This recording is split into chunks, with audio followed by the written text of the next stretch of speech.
Assalamualaikum warahmatullahi wabarakatuh. Di kesempatan kali ini saya akan membahas lagi tentang kodam sedulur papat kelima pancer. Sudah saya katakan di video yang sebelumnya, menurut saya pribadi kodam sedulur papat kelima pancer adalah perwujudan dari keempat nafsu, yakni nafsu amarah, nafsu suqyah, nafsu alwamah, dan yang terakhir adalah nafsu mutmainah. Orang yang sudah bisa mengendalikan sedulur papat lima pancernya sendiri atau sudah bertemu sedulur papat lima pancernya sendiri, orang itu disegani oleh bangsa gaib. Dari bangsa gaib dan para kodam banyak sekali ingin membantu orang yang sudah bisa mengendalikan sedulur papat lima pancernya sendiri. Di sini saya akan membahas beberapa godaan yang membuat orang gagal bertemu Nur Muhammad sejati walaupun sudah bertemu sedulur papat lima pancernya sendiri atau sudah bisa mengendalikan sedulur papat lima pancernya sendiri. Orang yang bertemu sedulur papat lima pancernya sendiri, orang itu melakukan apa yang dilakukan di dunia ini menuruti apa yang hati kecilnya katakan. Sekecil apapun keburukan atau yang bertentangan dengan hati nuraninya, dia tidak akan melakukannya. Tetapi semua itu tergantung kepada orangnya. Orang yang sudah bertemu sedulur papat lima pancernya sendiri biasanya tidak tertarik kepada kehidupan dunia, tapi bisa tergoda dengan nafsu mutmainah, yakni urusan ilmu dan ilmu. Karena apa? Karena mempunyai keimanan yang tidak kuat. Di sini saya akan membahas orang yang tergoda oleh nafsu mutmainah dan nafsu yang lain-lain karena tidak memiliki keimanan yang tidak kuat. Kodam sedulur papat lima pancer, menurut saya pribadi sudah saya katakan di video yang sebelumnya, mempunyai wujud atau rupa yang sama seperti diri kita sendiri. Selain itu, mereka mempunyai sifat dan wataknya sendiri-sendiri atau mempunyai sifat dan karakternya masing-masing. Yang pertama, orang yang bertemu sedulur papat lima pancernya sendiri tetapi imannya tidak kuat, dia akan tertarik kepada keempat nafsu tersebut, yakni nafsu amarah, nafsu suqyah, nafsu alwamah, dan nafsu mutmainah. Dia akan gagal bertemu Nur Muhammad sejati, bahkan dia akan kembali lagi sama seperti orang biasa pada umumnya sebelum melakukan tirakat bertemu sedulur papat lima pancer. Yang kedua, orang yang bertemu sedulur papat lima pancernya sendiri tetapi tertarik kepada nafsu amarah, ingin menang sendiri di berbagai hal sekecil apapun, juga akan gagal bertemu Nur Muhammad sejati. Apalagi ingin menang dari urusan ilmu dan ilmu tingkat tinggi dari nafsu mutmainah. Karena nafsu amarah ini terletak di dalam dada, mempunyai hawa atau mempunyai watak ingin menang sendiri. Sekecil apapun yang di dunia ini, kalau ingin menang itu adalah dari nafsu amarah. Yang ketiga, orang yang bertemu sedulur papat lima pancernya sendiri tetapi tertarik kepada nafsu suqyah, sekecil apapun juga akan gagal. Nafsu suqyah mewakili dari nafsu kenikmatan dunia. Contohnya adalah ada seorang wanita yang lewat, seorang pria melihat, mempunyai pemikiran kotor sekecil debu, itu sudah akan gagal membuatnya bertemu Nur Muhammad sejati. Yang keempat, orang yang bertemu sedulur papat lima pancernya sendiri tetapi tertarik kepada sekecil apapun nafsu alwamah juga akan gagal bertemu Nur Muhammad sejati. Nafsu alwamah mewakili sifat dari kesenangan, entah kesenangan makanan yang enak ataupun kesenangan dunia. Sekecil apapun nafsu alwamah akan membuat gagal bertemu Nur Muhammad sejati.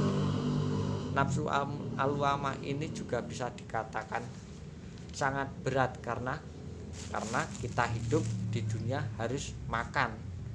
Itu termasuk salah satu nafsu dari alwamah. Selain itu, nafsu alwamah memiliki sifat kesenangan. Ya, namanya kita orang hidup di dunia itu sudah pasti mempunyai keinginan. Itu juga termasuk bisa membuat kita gagal bertemu Nur Muhammad sejati. Yang kelima, orang yang sudah bertemu sedulur papat lima pancernya sendiri tetapi tertarik kepada nafsu mutmainah juga akan gagal. Nafsu mutmainah ini sangat berat karena di dalam nafsu mutmainah ini orang yang sudah melewati tahap nafsu amarah, suqyah, alwamah ini masih diuji yang lebih besar, yakni dari nafsu mutmainah. Nafsu mutmainah ini mewakili ilmu dan ilmu.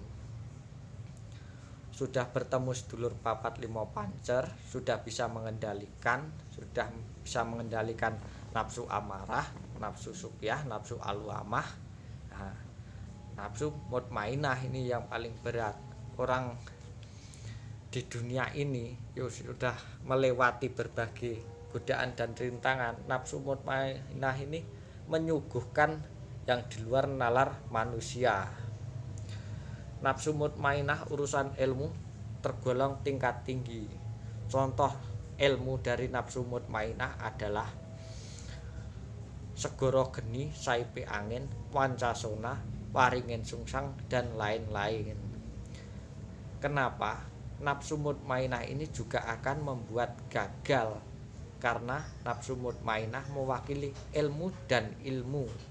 Nafsu mutmainah bisa dikatakan baik, tetapi juga kurang baik di dunia dan di akhirat. Kenapa? Karena orang yang tertarik kepada nafsu mutmainah ini bisa tertarik tentang urusan ilmu, yaitu seperti yang saya katakan tadi, ilmu di nafsu mutmainah ini sangat tinggi. Ilmu segoro geni, saipe angin, pancasona, panglimunan, bolo sewu, dan yang lain-lain. Yang dikatakan ilmu dari nafsu mutmainah adalah tertarik kepada wejangan nasihat-nasihat tentang dunia dan akhirat. Yang memberikan wejangan atau nasihat-nasihat tertentu adalah guru sejati, bukan lagi sedulur papat lima pancernya atau bahkan Nur Muhammad sejati. Ini sudah bertemu guru sejati. Guru sejati ini di atas dari nafsu mutmainah. Jadi yang pertama mengendalikan nafsu mutmainah, yang kedua bertemu guru sejati, yang ketiga baru Nur Muhammad sejati. Jika kita kategorikan, yang pertama mengendalikan nafsu amarah, suqyah, alwamah, dan mutmainah. Mengendalikan nafsu amarah aja sudah susah, apalagi nih yang mutmainah, itu udah berat. Cobaan yang paling berat adalah yaitu di nafsu mutmainah, karena disuguhkan yang di luar nalar manusia, urusan ilmu. Tetapi kalau ilmu nafsu mutmainah juga dikatakan baik atau buruk tergantung orang yang menjalankan tersebut. Karena di nafsu mutmainah ini banyak lagi ilmu-ilmu tingkat tinggi. Bahkan sebagian orang spiritual, supranatural, bahkan orang-orang pintar masih tertarik dengan ini. Padahal kalau orang ingin bertemu Nur Muhammad sejati, itu sudah tidak diperlukan. Dia hanya berfokus pada untuk berguna bagi orang banyak selama dia hidup di dunia ini. Guru sejati ini sudah di atas nafsu mutmainah, atau bisa dikatakan di atas dari kodam sedulur papat limo pancer. Karena apa? Menurut saya sendiri, kodam sedulur papat limo pancer itu hanya pengendalian diri, bukan berupa wujud. Jadi hanya kita yang mengendalikan saudara kita yang berbeda alam. Kita sudah memiliki keilmuan yang tidak dapat dilakukan oleh saudara kita yang empat. Tetapi kalau kita sudah bisa mengendalikan keempat dari nafsu tersebut, kita sudah memiliki keilmuan yang tinggi. Tetapi itu juga kurang baik sih, karena itu nanti kita akan terbawa ke pembahasan yang kita dikatakan kita bisa sombong. Nafsu mutmainah ini juga sangat berat, karena di situ ada ilmu wejangan-wejangan dari guru sejati.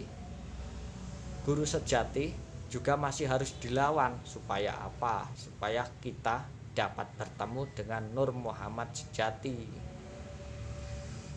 Ya kalau kita nggak melawan guru sejati, kita akan mendapatkan wejangan-wejangan dari guru sejati, yakni tentang untuk tirakat ini itu untuk ibarat kesaktian di dunia, untuk melawan dukun-dukun santet dan yang lain-lain.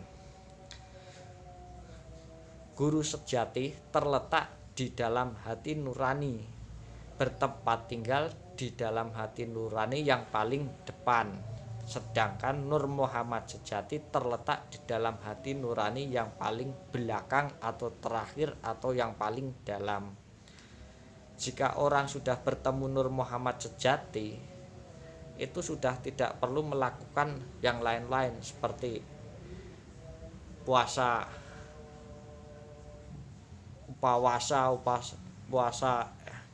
asofa dan yang lain-lain. Orang yang sudah bertemu Nur Muhammad sejati itu memiliki tingkatan ilmu daripada tingkatan ilmu dari guru sejati yang tingkat tinggi. Tingkatan ilmu dari guru sejati yang pertama adalah upawasa, dan yang kedua adalah asofa, dan yang ketiga adalah upawasa, dan yang keempat adalah muksa. Maka dari itu, orang yang sudah melewati guru sejati dan bertemu Nur Muhammad sejati ini sudah paling tinggi tingkatan dari manusia pada umumnya. Tetapi kalau masih di dalam guru sejati, yaitu tadi dapat ilmu dari upawasa, asofa, upawasa dan moksa, ini ya itu menurut saya sih itu godaan juga dari guru sejati untuk bertemu Nur Muhammad sejati. Untuk pembahasan kali ini sampai di sini. Assalamualaikum warahmatullahi wabarakatuh.